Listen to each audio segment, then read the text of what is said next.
Stellar Transformations, episode 322.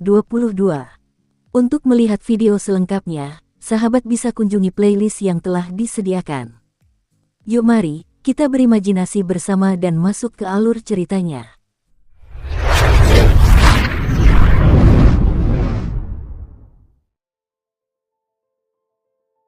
TL, dalam bab ini, IET menggunakan dua bentuk pemurnian yang berbeda. Pertama, ada pemurnian untuk menciptakan, pemurnian dari bab sebelumnya yang saya putuskan untuk diubah menjadi pemurnian dan penciptaan untuk membedakannya. Bentuk kedua adalah pemurnian untuk penggunaan. Pada dasarnya, ini berkaitan dengan tetesan darah untuk membentuk sumpah darah. Saya memutuskan untuk tetap menggunakan istilah pemurnian untuk saat ini. Editor, jika ada saran, silakan ubah. Di halaman yang tenang itu berdiri sebuah pohon pendek dan kokoh. Qin Yu perlahan berjalan menuju tombak di samping teras bunga. Pada saat yang sama, dia dengan cermat mengamati artefak ilahi tingkat tinggi yang dibanggakan oleh pemimpin kuil dewa yang mempesona, Cheu Yuan. Seluruh tombak itu sederhana, tanpa hiasan, dan berwarna hitam. Ujung tombak sangat berkilau. Hanya di tepi ujungnya terdapat garis berwarna merah darah, menambahkan sedikit aura pembunuh pada tombak tersebut. Namun, saat ini, garis berwarna merah darah di tepi tombak agak kusam warnanya. Begitu melihat tombak ini, Qin Yu langsung menyukainya. Dia menyukai sensasi memegang tombak itu, sederhana dan tanpa hiasan, namun tetap memiliki sedikit aura pembunuh. Tingkat keahlian Cheu Yuan, khususnya dalam teknik penghalang, sungguh luar biasa mendalam. Qin Yu tersenyum sambil berjalan ke depan tombak. Kemudian, ia menggunakan jarinya untuk menulis Yuan di tombak tersebut. Tepat setelah dia selesai menulis kata Yuan, tombak itu langsung memancarkan cahaya merah redup. Qin Yu samar-samar mencium bau darah yang menyengat. Tatapannya semakin tajam saat ia menatap tombak itu. Setelah beberapa saat, cahaya merah tua itu menghilang. Namun, pada saat ini, penampilan tombak itu telah mengalami perubahan besar. Batang tombak itu kini berwarna hitam pekat. Ia memancarkan kilau hitam pekat yang mempesona. Seolah-olah batang tombak itu mampu menelan jiwa seseorang. Ujung tombak itu terang dan berkilau. Ketajamannya begitu luar biasa sehingga hanya dengan melihatnya saja seseorang akan merasakan sensasi dingin di hatinya. Di tepi ujung tombak yang pipih itu terdapat garis darah berwarna cerah. Garis darah itu memanjang dari tepi dan mengelilingi seluruh ujung tombak. Melihatnya, Qin Yu merasakan dorongan untuk membunuh. Artefak ilahi surgawi, aku bahkan tidak yakin apakah aku bisa mengikatnya, gumam Qin Yu. Kamu bisa. Tiba-tiba, sebuah suara terdengar. Qin Yu sangat terkejut. Seketika, dia menoleh untuk melihat. Namun, tidak ada siapapun di belakangnya. Qin Yu tidak dapat menahan diri untuk tidak menunjukkan ekspresi terkejut. Apakah aku salah dengar? Aku yakin tadi aku mendengar seseorang mengatakan sesuatu. Aku di sini. Suara itu sekali lagi terdengar dari sisinya. Qin Yu menoleh dengan kecepatan kilat. Dia melihat seorang kakek tua yang ramah berjalan mendekat. Kakek tua yang ramah itu melanjutkan, anak muda dari alam abadi, iblis, dan setan, dapatkah kau memberitahuku namamu? Qin Yu mengerutkan kening sambil menatap pria di depannya. Ia mulai berpikir dalam hatinya. Siapakah dia? Menurut perkataan pemimpin kuil dewa yang mempesona, seharusnya tidak ada orang lain di sini. Bagaimana mungkin seorang ahli seperti dia muncul di sini? Alasan Qin Yu menyebut lelaki tua ini seorang ahli adalah karena Qin Yu sama sekali tidak dapat mendeteksi aura pria yang berdiri di depannya. Qin Yu yakin bahwa pria di depannya ini memiliki tingkat kekuatan yang sangat menakutkan dan bahkan mungkin seorang ahli peringkat dewa langit dari alam ilahi. Nama saya Qin Yu, boleh saya tanya siapa senior? Tanya Qin Yu segera. Dari mana sebenarnya orang tua ini berasal? Apakah dia datang untuk mencuri tombak ilahi surgawi berkualitas tinggi? Aku adalah pengurus rumah tangga kuil dewa yang mempesona, Afu. Nama ini diberikan kepadaku oleh tuanku, kata lelaki tua yang tampak ramah itu sambil tersenyum. Qin Yu, kau bisa memanggilku Paman Fu. Jika suatu hari nanti kau menjadi kepala kuil dewa yang mempesona, kau juga bisa memanggilku Afu. Qin Yu terkejut. Pakar hebat di hadapannya ini sebenarnya bernama Afu. Sang master dari kuil dewa yang mempesona itu benar-benar terlalu banyak bermain-main. Paman Fu, kenapa Paman ada di kuil Dewa Penyihir? Tanya Qin Yu. Paman Fu tersenyum tipis dan berkata, Aku telah tinggal di kuil dewa yang mempesona sepanjang hidupku. Aku tidak pernah meninggalkannya. Bahkan ketika orang-orang dari alam abadi, iblis, dan setan datang ke sini untuk menguji keberuntungan mereka dan mencoba mendapatkan senjata ilahi, aku tetap hanya mengamati mereka. Qin Yu tidak mampu menahan rasa malu. Tampaknya semua yang telah dia lakukan saat memasuki kuil Dewa Penyihir sepenuhnya diketahui oleh Paman Fu ini. Sesuai dengan perintah yang ditinggalkan tuanku ketika beliau pergi dari sini, siapapun yang mendapatkan pesan yang ditinggalkan tuanku akan menjadi penerus tunggalnya. Jadi mulai sekarang, aku akan menganggapmu sebagai penerus tunggal tuanku, kata Paman Fu. Qin Yu merasakan pusing yang tiba-tiba. Namun, ia langsung teringat apa yang dikatakan oleh Cheu Yuan, pemimpin kuil Dewa Mempesona. Karena kau telah menemukan lokasi ini dan juga membuka gambar yang kutinggalkan, kau akan menjadi satu-satunya orang yang berkesempatan mendapatkan harta karun terbesar dari kuil Dewa Mempesona milikku.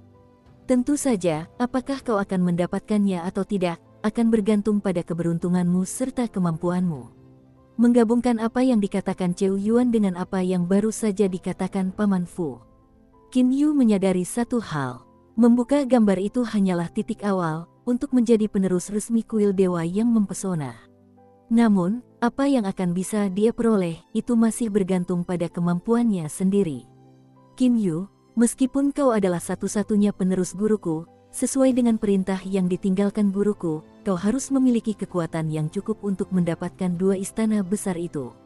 Tentu saja, bahkan jika kau tidak memiliki kekuatan yang cukup, hanya dengan membuka ruangan tersembunyi guruku, kau sudah memenuhi syarat untuk mendapatkan tombak ilahi ini, kata Paman Fu sambil tersenyum. Qin Yu mengangguk. Paman Fu ini menyebutkan telah mendapatkan dua istana besar yang ditinggalkan oleh pemimpin kuil Dewa Penyihir, lalu di manakah kedua istana besar itu berada?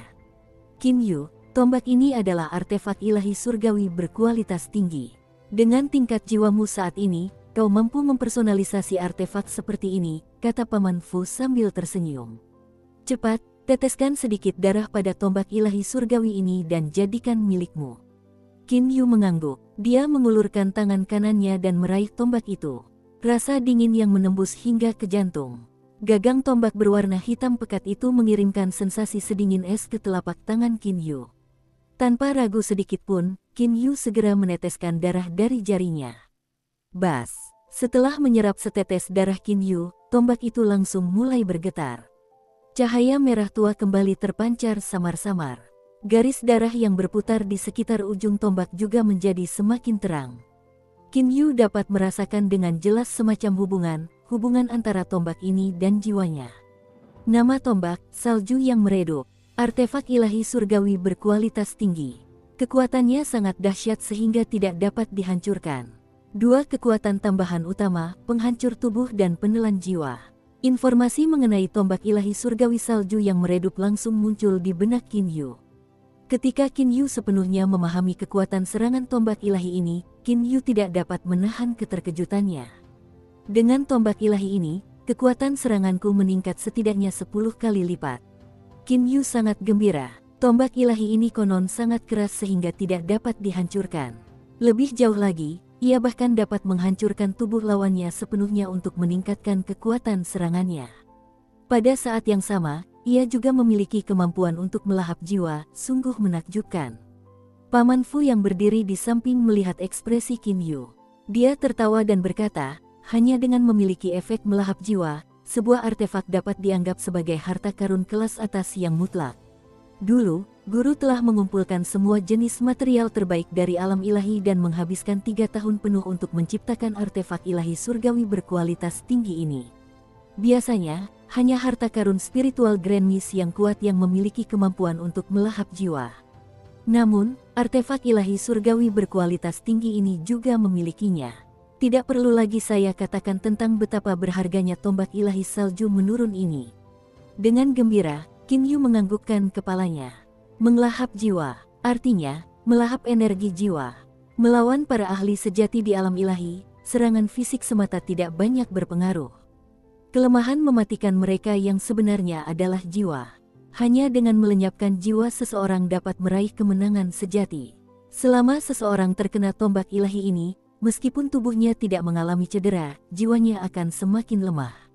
Setelah diserang oleh tombak ilahi berkali-kali, jiwa seseorang bahkan bisa hancur berkeping-keping. Orang dapat dengan mudah membayangkan betapa dahsyatnya tombak ilahi ini. Penghancuran tubuh. Jika kekuatan lawan terlalu kuat, maka bahkan mencoba melukai tubuh mereka pun akan sulit, kata Qin Yu sambil tersenyum. Paman Fu mengangguk dan berkata, body break. Itu adalah efek yang disebabkan oleh jejak garis darah pada ujung tombak Dewa Salju menurun ini. Bahkan jika lawan memiliki tubuh yang sangat kuat, bahkan jika Anda tidak dapat menghancurkan tubuh mereka, Anda masih dapat meninggalkan lubang di tubuh mereka. Qin Yu memegang tombak dengan satu tangan. Dia mengayunkannya sebentar dan merasa sangat puas. Mengenai tombak, Qin Yu cukup mahir menggunakannya. Paman Fu, tadi Paman bilang aku mampu mengikat tombak ilahi pemecah salju ini. Bagaimana Paman menentukannya? Qin Yu memikirkan hal ini. Saat mengikat harta karun, biasanya ditentukan oleh tingkat jiwa seseorang. Namun, meskipun tingkat jiwa Qin Yu saat ini sangat kuat, dia tetap tidak mampu mengikat air mata meteorit. Paman Fu tertawa dan berkata, memperhalus senjata memang bergantung pada tingkat jiwa seseorang. Dapat kukatakan bahwa orang-orang dari alam abadi, iblis, dan setan mampu memurnikan artefak ilahi ketika jiwa mereka mencapai tingkat kaisar. Namun, hanya ketika tingkat jiwa mereka mencapai tingkat dewa, barulah mereka dapat mengikat artefak ilahi surgawi. Beberapa waktu lalu, ada orang lain dari alam abadi, iblis, dan setan yang datang ke sini. Sayangnya, tingkat jiwanya benar-benar terlalu lemah. Dia bahkan tidak mampu menahan racun dari serangga beracun alam ilahi.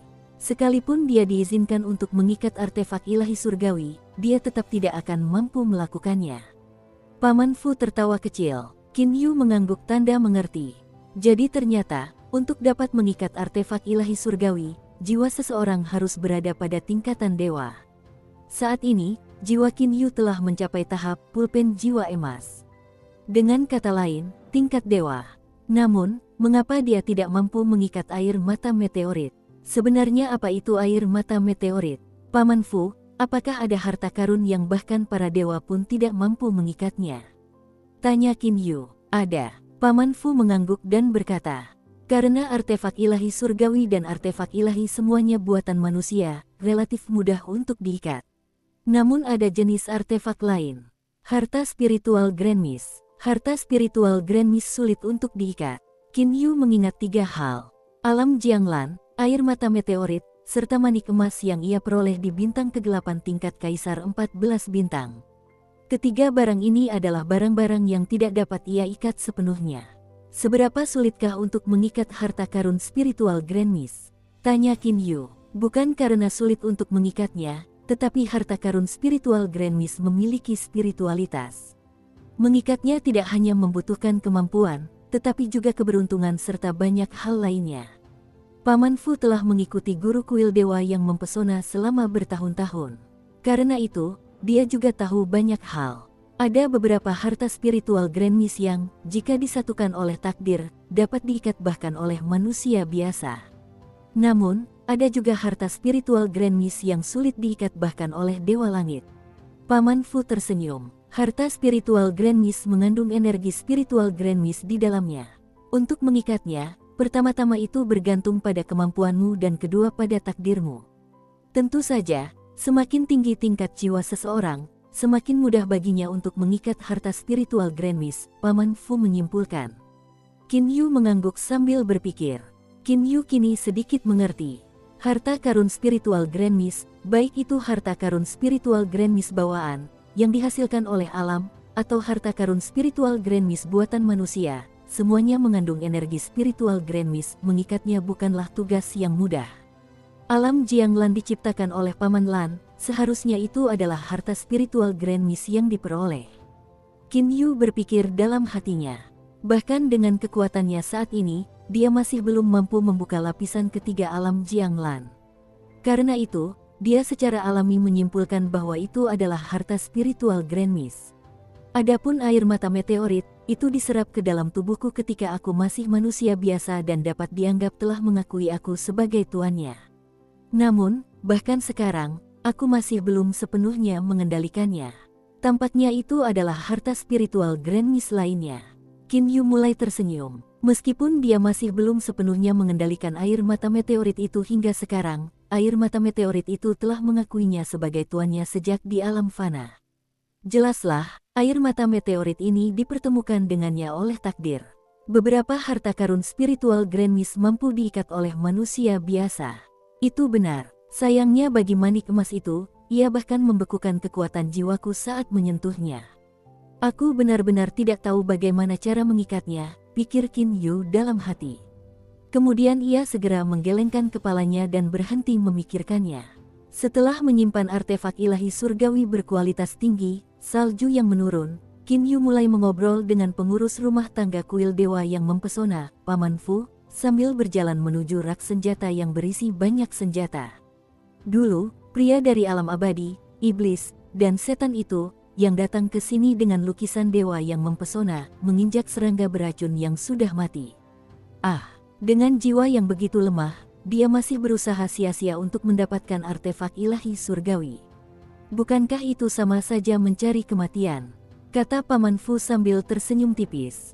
Qin Yu memandang bangkai serangga beracun yang banyak tergeletak di tanah. Paman Fu, apakah racun serangga beracun ini sangat kuat? Tanya Qin Yu. Tidak sama sekali. Jika jiwa seseorang telah mencapai tingkat dewa dan terkondensasi menjadi butir jiwa emas, maka meskipun ia diracuni oleh serangga-serangga ini, hanya akan membutuhkan waktu singkat untuk menghilangkan racunnya. Hanya saja, jika jiwa seseorang belum terkondensasi menjadi butir jiwa emas, maka ia pasti akan mati jika diracuni. Kata Paman Fu dengan acuh tak acuh. Qin Yu mengangguk, kemudian dia berjalan ke rak senjata ilahi surgawi. Ini semua pasti senjata ilahi surgawi, kan? Kualitasnya seperti apa? Tanya Qin Yu. Paman Fu mengangguk dan berkata, artefak ilahi surgawi ini semuanya adalah ornamen yang dibuat begitu saja oleh guruku.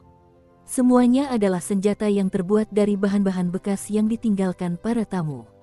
Semuanya adalah artefak ilahi surgawi berkualitas rendah dan tidak memiliki kemampuan khusus.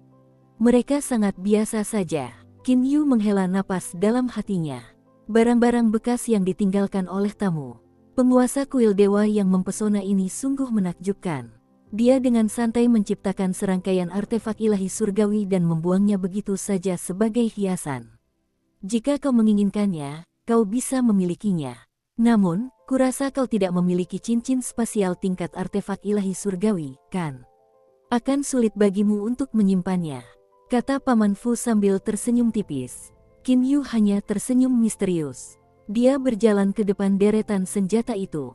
Kemudian, dengan tekad yang bulat, menyerap, rak senjata itu lenyap begitu saja. Tentu saja, serangkaian artefak ilahi surgawi berkualitas rendah di rak senjata itu juga diserap ke dalam alam Jianglan oleh Qin Yu. Kau, Paman Fu menatap Qin Yu dengan terkejut. Kau memiliki cincin spasial tingkat artefak ilahi surgawi.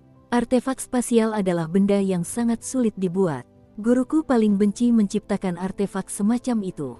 Namun, bagi para raja dewa itu, meskipun mereka relatif tidak terampil dalam menempa artefak, karena pemahaman mereka yang lengkap tentang hukum spasial, menciptakan artefak spasial tersebut menjadi relatif mudah.